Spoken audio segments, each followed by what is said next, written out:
Good afternoon বন্ধুরা, welcome back to my channel hashtag Arpita's Bangla blogs. তো আজকে ব্লগটা স্টার্ট করছি দুপুর থেকে, কেন কি এই ক্যামেরাটা এরকম হচ্ছে, কেন ফোকাস নিচ্ছে না। তো যাই হোক, এখন বাজছে 12টা 15। তো আজকে অনেক লেট হয়ে গেল, কারণ আজকে সকালবেলায় ঘুম থেকে উঠেই গেছিলাম বেটুর স্কুল, ওখানে গিয়ে আজকে আর কি মিটিং ছিল, তো সে তার জন্য স্কুলে যাওয়া। স্কুল থেকে এসেছি, এসে বেটুকে রেডি করে খাইয়ে দাইয়ে ও বাড়ি চলে গেল।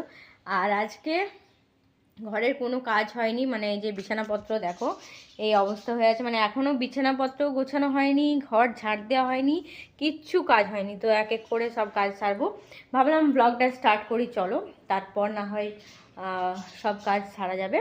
আর এদিকে আমি এখন শুধুমাত্র ভাতটা বসিয়েছি, বাকি আর কোনো কিছু রান্নাবান্নাও হয়নি। তো যাই হোক, এক এক করে কাজে লেগে পড়ি। আজকে দিনটাকে স্টার্ট করলাম, দেখতে থাকো, আশা করি ভালো লাগবে। তো আজকে হচ্ছে শনিবার, আর আজকে ভেবেছিলাম যে মানে এই কদিন ধরে আমাদের খুব 1 জানুয়ারি আগের থেকে আর কি, ওই 25 তারিখ থেকেই বলতে পারো, প্রচণ্ড মানে ঘরের চাপ, কাজের চাপ, তারপরে আর কি এদিকে তোমার সব কিছু চলছিল, মানে এতটাই ব্যস্তভাবে কাটছিল দিনগুলো যে সময় পাচ্ছিলাম না একটু ভালোভাবে থাকার, শান্তিভাবে থাকার ঘরে। তো সেই জন্য আর কি আজকে অভিকে বলেছি, আজকে অভির ডিউটি করে মানে ছুটি পড়ে যাবে, কালকেও ছুটি আছে রবিবার। তো ওকে বলেছি যে আজকের দিনটা একটুখানি ঘরে বসে মানে একটু ফ্রিভাবে সময় কাটানোর আর কি। তো সেটাই চেষ্টা করছি সকাল থেকে, আজকে অনেক সকাল থেকেও আজকে ব্যস্তভাবেই শুরু হয়েছে। তো যাই হোক, ওইভাবেই আজকে চাইছি একটুখানি নিজেরা রেস্ট করার, কারণ রেস্ট হচ্ছে না কদিন ধরে, এতটাই মানে তাড়াহুড়ো দৌড়াদৌড়ি, বাইরে যাওয়া আসা, এমন কোনো দিন থাকে না যে আমরা বাইরে বেরোতে হয় না। তো বাইরে আমাদেরকে বেরোতেই হয়, কোনো না কোনো কাজ পড়ে যায়, তো তার জন্যই আর কি। তো এইভাবে পেরিয়ে যায়। তো আজকের দিনটা ভাবছি একটুখানি ঘরে বসে একটু রেস্ট করে কাটাবো। তো কতদূর কি হয় না হয় সেটাই আর কি দেখা যাক। এখন ঘরটা ফার্স্টে ঝাড় দিয়ে নেবো, আর তারপর বিছানাপত্র তো বাগিয়ে নেবই। তো এই হচ্ছে আর কি ব্যাপার, চলো বিছানাটাকে বাগিয়ে নিই। তো বিছানাটা আমার গোছানো হয়ে গেছে, দেখতেই পাচ্ছ। একটু চাদরটাও চেঞ্জ করে দিলাম, কারণ আমি এক সপ্তাহ পর পর এক একটা চাদর রাখি, এক সপ্তাহ পর পর আবার চেঞ্জ করে দিই। তো সেই মতো আর কি এই চাদরটাও চেঞ্জ করে দিলাম। আর আমাদের ঘরটা মানে এই যে মার্বেলের জন্য এতটাই ঠান্ডা যে কি বলবো, এদিকেও কার্পেট পেতে রেখেছি, এদিকেও কার্পেট পেতে রেখেছি, কারণ কার্পেটটা তুললেই এখানে আর পা দেওয়া যায় না, মানে এতটাই ঠান্ডা।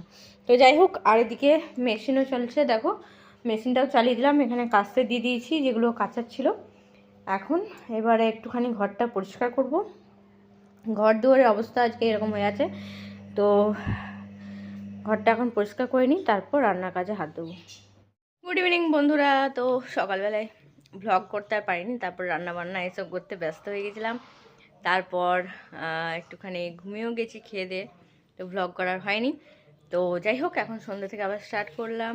এখন অভি এইমাত্র এলো, আর আমিও আবার রান্নাবান্না শুরু করব। সারাদিন ওই কাজ, ওই একই কাজ। তো যাই হোক, আজকে হয়তো একটু বেরোতে হতে পারে, তো দেখা যাক কি হয় কি না। চলো। তো ভ্লগ করার হয়নি, বাজারে চলে গেছিলাম আর ফোনটা নিয়ে যেতে ভুলে গেছি, তাই অভি আমাকে একটা গিফট দিয়েছে নিউ ইয়ারের জন্য, তাই তো কিছু বলবে, রেগে আছে এখন। যাই হোক, এই যে এটা আমাকে গিফট করেছে, আর আমি কেন এটা দেখাচ্ছি সেটাও তোমাদের সাথে শেয়ার করবো একটুখানি। দাও একটু খুলে দাও। তো অভি আমাকে এই যে এই পামসুটা দেখতে পাচ্ছ, এটা আমাকে গিফট করলো। আর এটা কেন দেখাচ্ছি, এটা একটা বড় কারণ হচ্ছে, সেটাই তোমাদের সাথে শেয়ার করব। সেটা হচ্ছে এই যে জুতোটা, এই জুতোটা আমাকে কাকা কিনে দিয়েছিল, সেটা হচ্ছে তোমার ওই 2015 সালে, ঠিক আছে। তো 2015 সালে এই জুতোটা, তখন থেকে আমি সমানে পরছি। আর এইটা এই বছর গিয়ে হঠাৎ করে মানে দেখলাম আমি, এই দেখো দেখাচ্ছি, এই বছর গিয়ে হঠাৎ করে দেখলাম যে এটা ফেটে গেছে। আমি এক জায়গায় পরে বেরোতে গিয়ে দেখলাম এখানটা ফেটে গেছে, আর আরেক জায়গায় ফেটেছে এই যে এখানটা, ব্যাস। বাকি জুতোটা সবই ঠিক ছিল, কিন্তু এই যে ফেটে গেছে। তো হঠাৎ করে দেখলাম, তো অনেক দিন কিন্তু চললো এটা, প্রায় 10 বছর, মানে 15 থেকে 25, এটা 10 বছর আমার এই পাম্পসুটা চললো। হ্যাঁ, আর আমি বলছি এটাও তাহলে 10 বছর চালাও। হ্যাঁ চলবে, আমার পায়ে চলে যাবে, কারণ আমার জিনিস অতটা নষ্ট হয় না, তো সেই জন্যই আর কি। ওইটা অনেক পড়া হয়েছে, ওইটা পরে আমি অফিস করেছি, অনেক কিছু মানে যেখানে গেছি এসছি ওই পাম্পসুটা পরেছি। তো এখন এবার থেকে এটা পরা হবে, কারণ ওই জুতোটা একদমই ফেটে গেছে। তো এটাই দেখানোর ছিল তোমাদেরকে। এটা এমন কিছু জিনিস না, কিন্তু ওই জুতোটা যে আমার এতদিন চললো, মানে এত বছর যে চললো, সেটাই আর কি, আমিও অবাক হয়ে গেছি আর এটাই দেখানোর ছিল। আচ্ছা, এই কোম্পানিটা হচ্ছে, এটা আমি পরে দেখলাম, মানে এখন গিয়ে দেখছিলাম যে এটা অজন্তার কোম্পানি, তাই জন্য হয়তো এতদিন চললো, মানে ভালো ছিল কোম্পানিটা। আর জুতোটাও হালকা ছিল, পরে আরাম। আমি রান্না করছি, এদিকে পনির হবে। তো দেখো এখানে মশলাটা কষতে দিয়েছি, কষা হয়ে এসছে। এটা আলু মটর পনির যাকে বলে, এখানে পনিরটা ভেজে রেখেছি, তার সাথে হচ্ছে রুটি। তো তরকারিটা হয়ে গেলেই সবাইকে খেতে দিয়ে দেবো। এদিকে দুধটাও গরম বসিয়ে দিয়েছি, আর আমি একটুখানি ভাত খাবো, তার জন্য ভাতটা গরম হতে দিয়েছি।